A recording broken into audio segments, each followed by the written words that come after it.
Welcome to the MLB Coast to Coast podcast, brought to you by Play Picks and the Lines, coming to you from the West Coast. Josh Lander, joined by my guy Mo Nawara in the Midwest, and we got Nate Weitzer on the East Coast.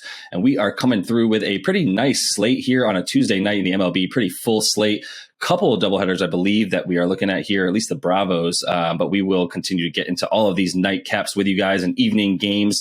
So do like and subscribe to that page as we continue to bring each of these to you during the weekdays of this MLB season. And as always, if you do still need a FanDuel or a DraftKings account, head to ftpicks.com or dkpicks.com. Find those listings in your area, such as what we've got for tonight's slate. Nate, let's get into it. Yeah, spicy stuff here on Tuesday. We got a full night slate. We got Pods minus 140 at Cleveland, Minnesota minus 160 at Baltimore, the Yankees plus 115 at the Blue Jays. We're throwing Manoah there. The Angels open a series at Fenway minus 125 with Syndergaard on the mound there.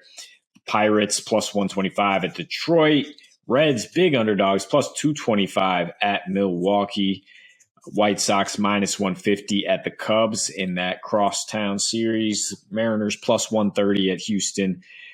Cardinals in a toss-up with the Royals. Nats plus 130 at Rockies. And then the other rivalry, Bay versus L.A., Rodon and the Giants plus 125 at the Dodgers. And that is where we start. If you have been watching this show, you know we stand Carlos Rondon here. We are Cy Rondon, as I'm calling him.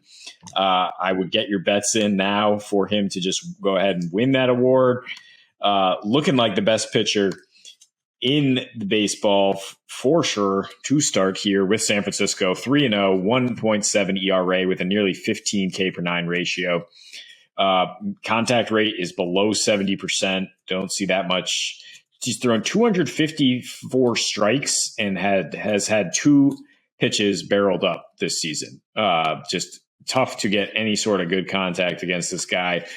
Lefties are 1 for 16 with 9 Ks against him. So I don't know if Cody Bellinger might get a night off here. And last year, Rodon showed he can handle the platoon as well, holding righties to a 175 average. Going up against Urias. I'm definitely not pronouncing that right.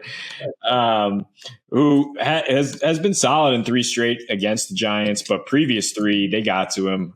20 hits, 12 earned runs, including a blow up there at home in Chavez Ravine. His velocity is down about 2 miles per hour this season. The 170 BABIP is a bit lucky when you consider his a low ground ball rate yet again. It's kind of depending on those infield pop-ups at 26% so far this season. And the Giants are not a team that's going to make that many mistakes and pop up in the middle of rallies. So, yeah, I think you're getting some great juice here with the better pitcher on the mound, even if the Giants are on the road. And I think you just hit that money line. Yeah, I would say so far this year, this is a very pro Carlos Rodon podcast.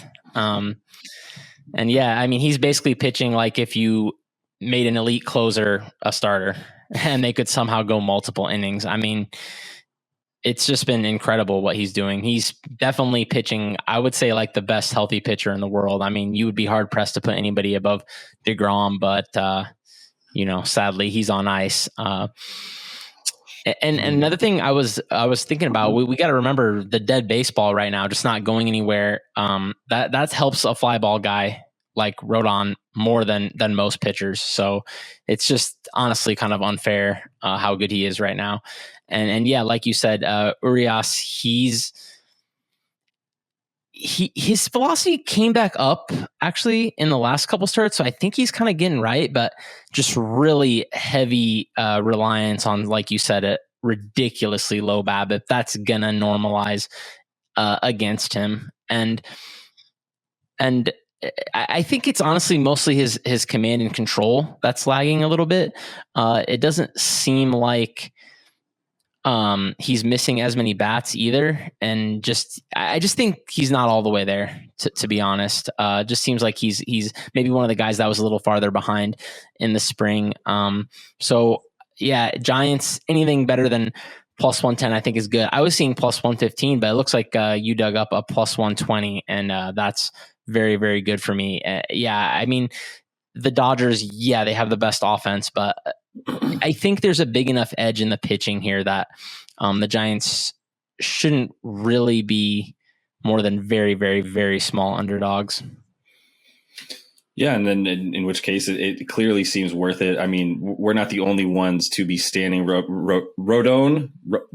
We'll figure it out and get back to you. But either way, his odds for that NL Cy Young have definitely gone from, I believe, plus 2,200 or so to start the season. He's down to about plus 700, so 7-1 on your money, which still very nice. But he's still, I believe, fourth or fifth in terms of the running there. So yeah, I don't know, guys. If you need me to give you a second to go ahead and hit that, I'll pause and go ahead and filibuster for a minute while we move on to the next one, which is I believe we want to go to the Pac, right? Nate, we want to head to Boston, talk about the visiting Angels, and I believe we're about to have a Red Sox fan tell you why you should take the favored Angels in this one. So I think we should listen, right? Yeah, I just don't know if we can believe in Michael Wacha yet. I mean, he's had a nice start for Boston, but this is a guy who posted a 5.1 ERA over the previous 3 seasons.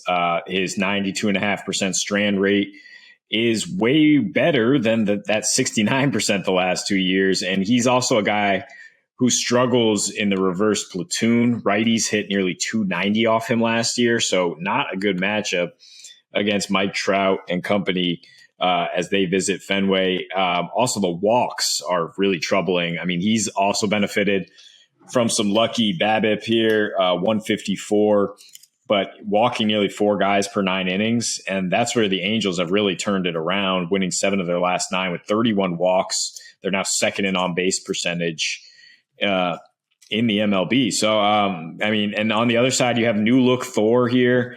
High ground ball rate, a career low 5.8 K per 9. I don't know how long that approach is going to hold up, but it'll do just fine if you're trying to keep the ball down at Fenway here.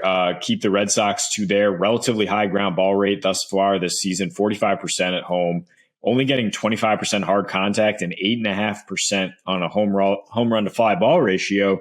It's kind of hard to do at Fenway, right? I mean, you can, if you pop it up into different corners of that field, it's gone. I mean, you also hit it to the 420 mark in the triangle and it's caught, but this is supposed to be their home field advantage. They're supposed to capitalize on these angles. And right now the Red Sox offense has not been where it was last year, to say the least. They're 3-4 at home, and Thor did toss 7 shutout innings at Fenway in 2018. I think he has another strong start here, and the Angels should get more run support against Wacha.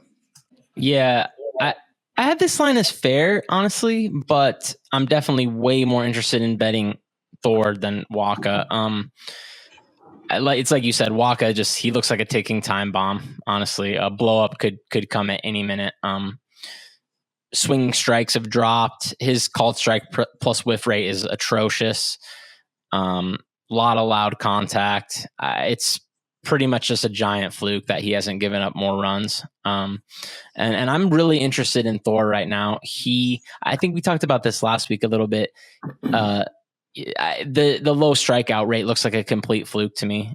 He's still missing tons of bats. So I think although his results are solid so far, I think they'll be better once he starts getting more strikeouts, which I think are inevitably going to come when you've got a 13% swinging strike rate. So I was actually a little bit wondering about the under in this game. It's scary against Wacha in there, but anything basically where I'm thinking the market might be undervaluing Thor, I'm a little bit interested in. Yeah, I mean, undervaluing him.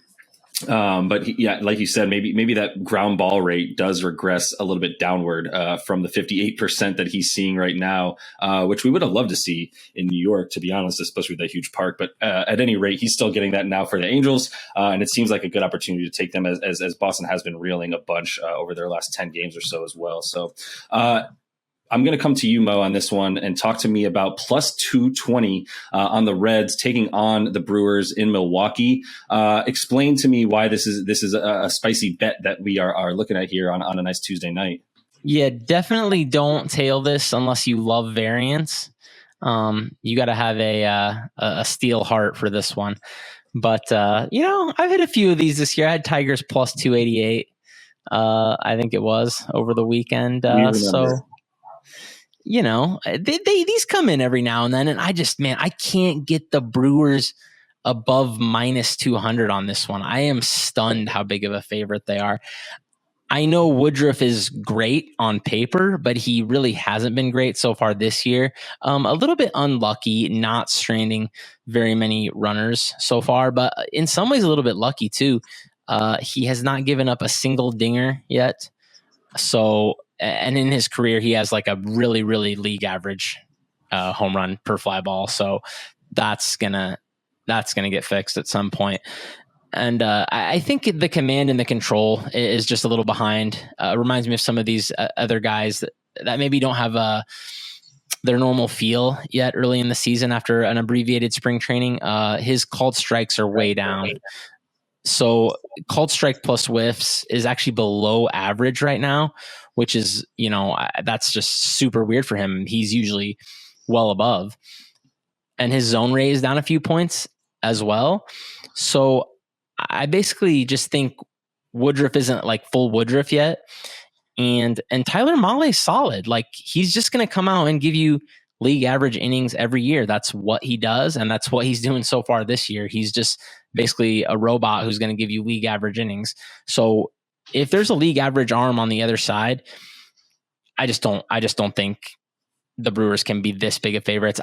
I don't respect their offense that much. And maybe that's a mistake, but I don't think it's that good. It hasn't been that good so far. I know Cincy has been the absolute worst so far, but they're not near as bad as they've been. And that should get some positive regression at some point. I mean, not saying it's going to happen right now, but they're not near as bad as they've played.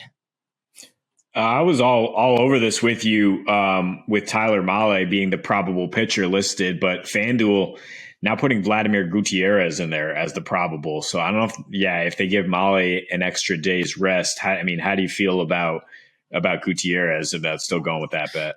Yeah, so in that case, I would say the Brewers should be over minus 200, probably something like minus 220.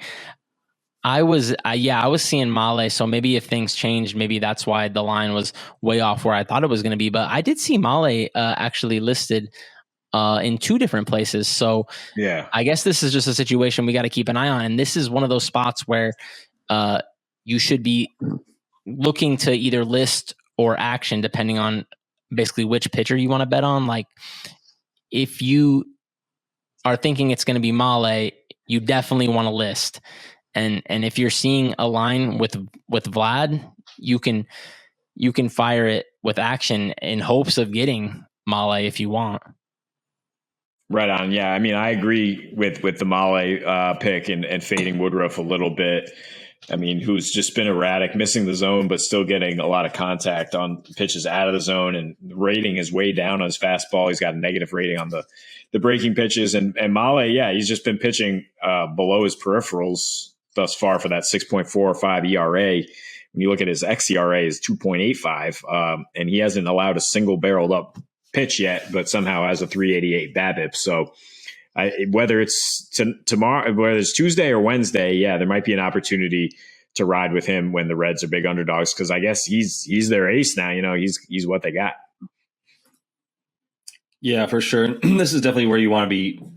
Go ahead and shopping those lines and finding different spots to make sure you're getting what you can. It's tough if you're not a baseball beat writer at the stadium 3 hours ahead of the game, getting to talk to the skip directly right here and see if Mahle is going to pitch. But he is listed on DraftKings as well right now as we record this pretty late on Monday night. So definitely make sure you are staying on the lines.com and everything so that you can find out what exactly is going on with these games all the way up until that, really roughly within about an hour or so of first pitch to get the best bets. But to Mo's point, you can get ahead of some of that stuff if you get some really good odds on a line that you see with Mahle not starting. Maybe you can get ahead of that line there. But either way, that is all the time we have for you guys in this one. Make sure you are liked and subscribed to that page. Continue to follow along with us each and every weekday as we continue along in this MLB regular season.